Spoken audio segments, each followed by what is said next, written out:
That metallic sparkle you are seeing is Calaverite, a rich gold telluride, flashing silvery and even slightly iridescent as the light rolls across the crystal faces, sitting in a matrix of quartz and purple fluorite on volcanic phonolite.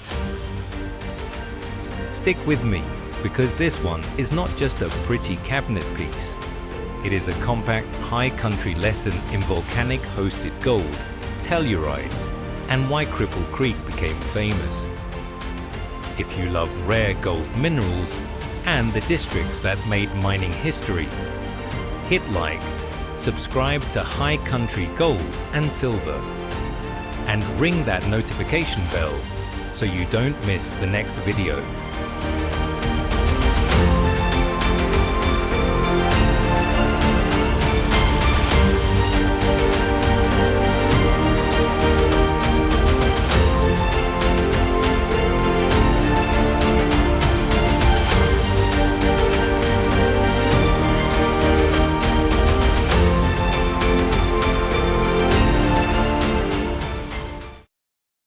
Welcome back to the channel.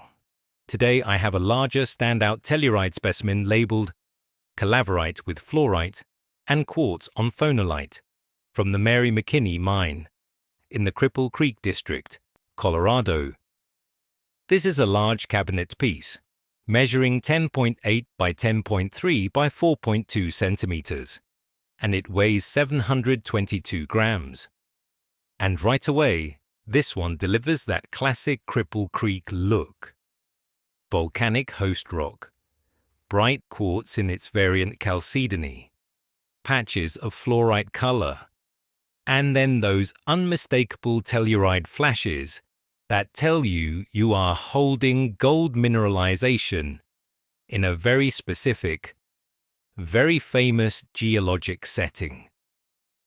As the piece rotates, notice how the surface changes. From one angle, it reads as a textured, earthy rock with iron staining and pale quartz. Then you tilt it, and suddenly the Calaverite lights up. Silvery plates and granular crystal clusters that catch the light like tiny mirrors. In places, you even see a rainbow effect, that thin film iridescence that can show up on metallic tellurides when the surfaces are clean and the lighting hits at the right angle. Let's get things going by switching over to the map and orienting ourselves to the location of the Mary McKinney Mine in Colorado.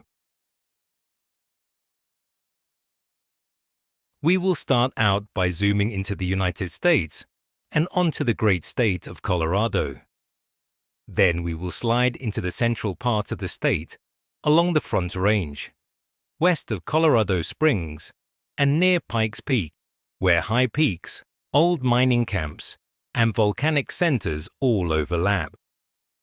Moving in closer, we focus on the Cripple Creek mining district from the air, and you will immediately notice the huge Cripple Creek and Victor Gold Mine. This mine has been in operation since 1995. And it is a modern open-pit mine that was developed over many of the famous historic mines in the district.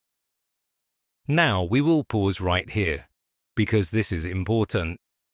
Cripple Creek is not a typical gold in quartz vein district.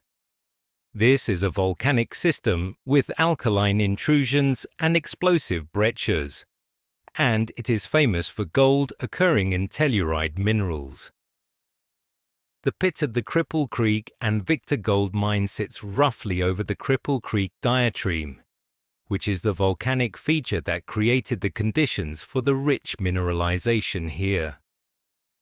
Okay, now we are going to transition to 3D and look at the rugged, pine-covered, high country terrain around Cripple Creek and Victor, where mines were driven into volcanic rock, and where high-grade telluride ore built one of the most important gold districts in Colorado history. Alright, now that you have a good sense of where this specimen came from, let's examine the mineralogy and texture. Let us start with the host rock, because phonolite is not just a label detail, it is a huge clue. Phonolite is an alkaline volcanic rock, typically fine-grained, and in the Cripple Creek area, it is part of the broader volcanic complex that help drive the hydrothermal system. On this specimen, you can see a more massive, darker, rockier backing along the back and one side, and that is the framework that the quartz and fluorite are sitting on. It has that competent, igneous look, and it helps explain why the veins and mineralized zones can cut sharply through the rock and create these irregular pockets and seams. Now look at the quartz. Much of it is milky to grey-white, and it forms the main gangue, the carrier mineral that fills fractures and cavities. In several areas, the quartz has a sugary sparkle, suggesting fine crystal faces, rather than a completely massive, glassy fill.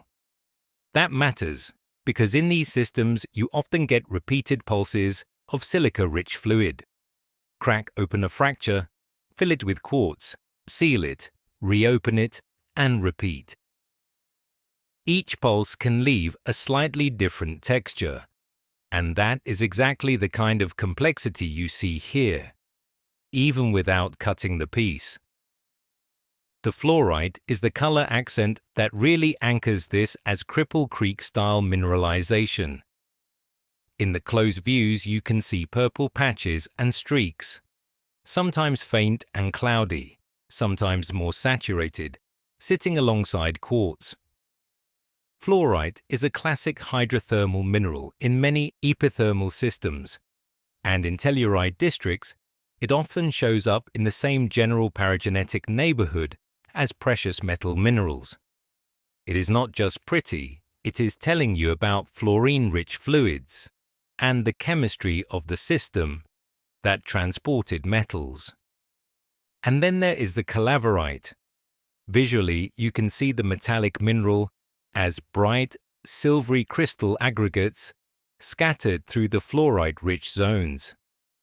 Some of it appears as small plates and jagged clusters, and some of it is more granular, like a sprinkling of reflective shards along microfractures. That texture is important.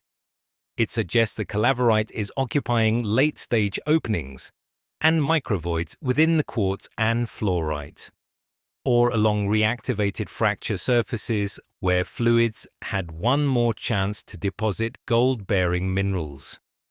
The iridescence is a real treat on a telluride specimen because it means you are seeing actual crystal surfaces doing optical work, not just a dull metallic smear. When you pan the light across it, you can watch different patches turn on and off, almost like a star field. That is exactly how I like to show tellurides on camera. Slow rotation, low-angle light, and then let the mineral do the talking. Now let us put this into district context. Cripple Creek is one of the iconic gold districts of Colorado, and it is famous for gold tellurides rather than just native gold. It is the kind of place where the gold in the ore is often locked into telluride minerals, and that single fact shaped the mining, the milling, and the history of the district. The boom era in Cripple Creek built towns, drew investment, and turned the high-elevation volcanic complex into one of the legendary gold producers of the American West. Although the Mary McKinney Mine was a big producer in the district, specimens are rare, and it is not as well known as other names like the Crescent Mine. Importantly, specimens from lesser-known locations like this show that high-grade telluride mineralization was not limited to just one or two headline mines. The system was widespread, and the district is a patchwork of veins, breccias, and mineralized structures that can each have their own personality. Geologically speaking, Cripple Creek is often described as an alkaline-related gold telluride system. In plain language, that means the mineralization is closely tied to unusual volcanic and intrusive rocks, rich in alkali minerals, and the hydrothermal fluids moving through those rocks had the chemistry to transport gold and tellurium together. The host rocks and the structures matter a lot. Faults, fractures, and breccia zones act like plumbing. When pressure drops, through fracturing, boiling, or sudden opening of void space, the fluids change character fast. Metals that were stable in solution can suddenly precipitate. Quartz drops out as silica becomes oversaturated. Fluorite can crystallize as fluorine-rich fluids cool and react. And the precious metals can appear as tellurides, especially when the chemistry favors tellurium complexes and the temperature window is right. One of the reasons telluride specimens are so satisfying is that they are a direct mineralogical expression of a very specific set of conditions. Calaverite does not form everywhere. It is telling you are in a system with the right ingredients: gold, tellurium, the right sulfur conditions, and a hydrothermal environment that can move and deposit them in a narrow band of chemical space. And when you see calaverite associated with quartz and fluorite on phonolite, you are looking at a specimen that ties mineralogy, host rock, and deposit model together in one piece. From a collector standpoint, this one checks several boxes at once. It is a larger cabinet specimen with strong visual contrast: pale quartz, purple fluorite, and bright metallic calaverite. It is also a teaching specimen. If you want to explain Cripple Creek to someone, you can point at the phonolite and talk about alkaline volcanics. Point at the fluorite and talk about fluid chemistry. And then point at the calaverite and say, "This is how gold shows up here." And because the calaverite is well crystallized and reflective, it performs beautifully under a hand lens and on video, where that silvery, slightly iridescent sheen reads instantly as something special. If you want a quick comparison, think about how different this is from a typical orogenic gold quartz vein, where you might see milky quartz with sparse sulfides and occasional visible native gold. Here, the precious metal story is written in tellurides, and the gangue and host rock are shouting volcanic hydrothermal system. It is a different recipe, and that is exactly why Cripple Creek has such a distinct identity among Colorado districts. Alright, that is our tour of this calaverite with fluorite and quartz on phonolite from the Mary McKinney Mine. A big, bold telluride specimen with real crystal character, strong district signature, and that metallic flash that makes you slow down and look twice. If you enjoyed this one, hit like, subscribe to High Country Gold and Silver, and ring that notification bell. And let me know in the comments, do you want to see more Cripple Creek tellurides? Or should we jump to a totally different telluride camp and compare how the minerals and textures change?